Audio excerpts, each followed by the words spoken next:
Well, thank you for taking the time. Aside from answering the same questions over and over and over again, good day for you so far? A great day.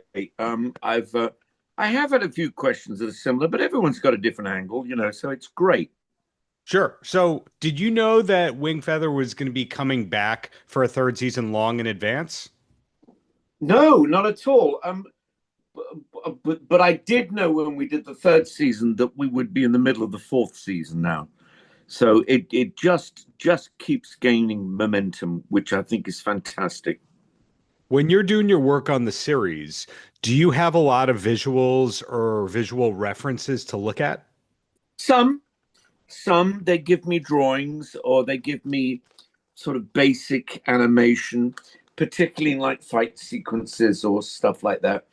Um, so yeah, I have the inspiration, and I also have an image in my head of what Podo looks like. So very interesting. Is there a lot of the Podo character in you, the human being? I know about your theater background, so you're used to dealing with what you're given, but I didn't know if you're one of those people that goes, I'm going to get into the head of Podo. Well, I'm not a method actor, that's for sure. Um, but my basic thing is when I read a script, does it leap out to me? And Podo did. Hmm. I wanted to obviously deviate him slightly from the fact that I was known for playing pirates. So I loved the fact that he was an affectionate and protective grandfather because I felt that had more depth. But as season three and season four goes on, we're going to learn a lot more about his background Hmm. and how complicated that is. So keep watching, kids. So this is not your first prominent voice-oriented role, Assassin's Creed stuff, for example. Do you have a proper voice booth, home voiceover kind of setup these days? Oh. So that answers that. So when did you learn that you needed to get that kind of thing? Were you one of the COVID voice actor people? Yes, exactly right. But it was actually just before in 2020. I think I was sitting in my bedroom thinking, why the hell don't people want to use this fantastic, mellifluous, rich voice? So I went out and bought this equipment. And literally 2 weeks later, lockdown happened. And producers were saying to my agent, who can record from home? And my smug little hand went up. And I said, I can. So I've done a hell of a lot more voice work in the last 5 years than I did before because I proved that I could do it, I think. Yeah. So you, And as I get older, and my voice gets a little richer and deeper, and yeah. I'm getting into my space, I think, as a voice actor.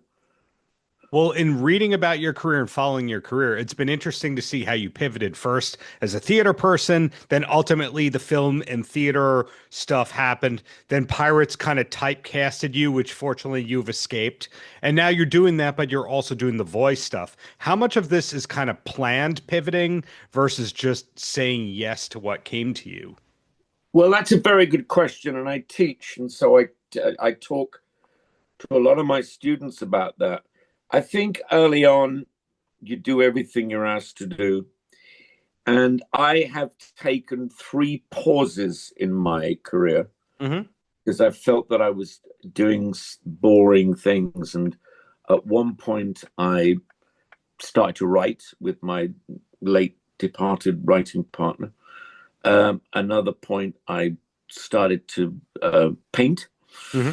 And then recently, I've started to direct. Because you can't just keep going on and on doing the same stuff.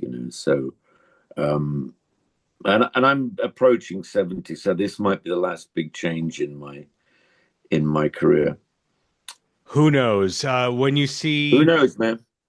we're not in control of that, but aside from Wing Feather, something I'm curious about with your Birmingham roots. Yeah, Did you, and you being the right age for this, in my opinion, did you get to see Black Sabbath in their early days at all? I did. Yes. What can you tell me a little bit about that? Well, it was fantastic, but of course, the problem was back in the day when you went before everything went digital, you never heard the first 45 minutes of the show because your ears were just ringing, and I was always down the front by the speakers. And but Ozzy Osbourne was at his greatest then. I think it was 1973, I think, that I went to see them. But yeah, we've had some great the Moody Blues move from Birmingham. We've had some great bands. They really are wonderful.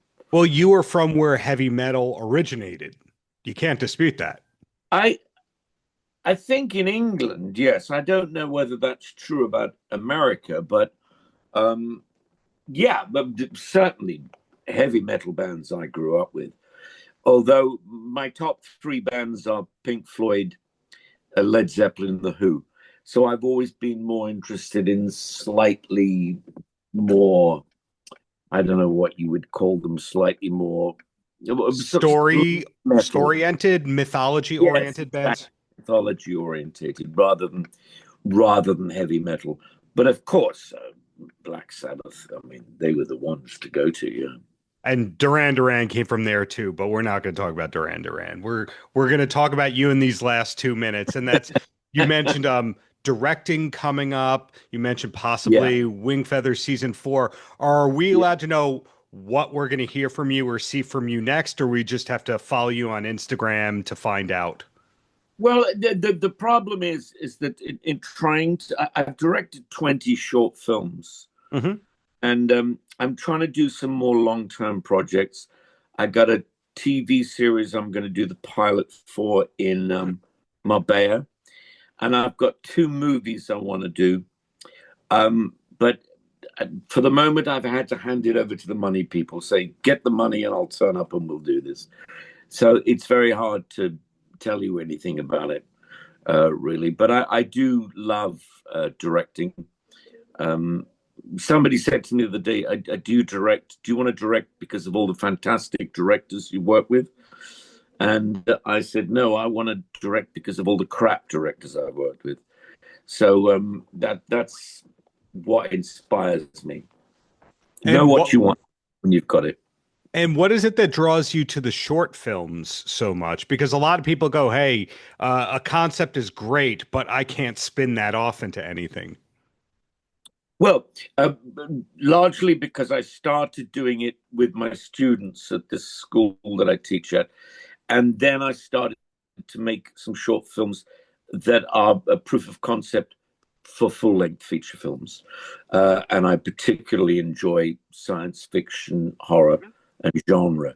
So my last one, Well-Being, if you can catch it anywhere, is a fantastic story that I just loved directing about the takeover of AI in our society. Yeah. So if I can end this with a compliment here, usually they say the those who can't do teach, those who can't teach do. In your case, you're doing and you're teaching. Yeah. Yes, but I don't actually teach acting. What I do is I work with this school. It's a brilliant school for people of all ages, and I direct their final films. Wow. And I've learned as much as they have about directing, doing these 20 movies. Giving back and keeping steadily employed and creatively steady. Well, Kevin. Creatively steady being the most important thing next to giving back, yeah. Thank you for the inspiration right there. Congrats on your work on this season of Wingfeather Saga, and looking forward to what's to come, whether you're an actor, director, whatever it is. Thank you. It was lovely to speak to you, Darren. Paltrocast.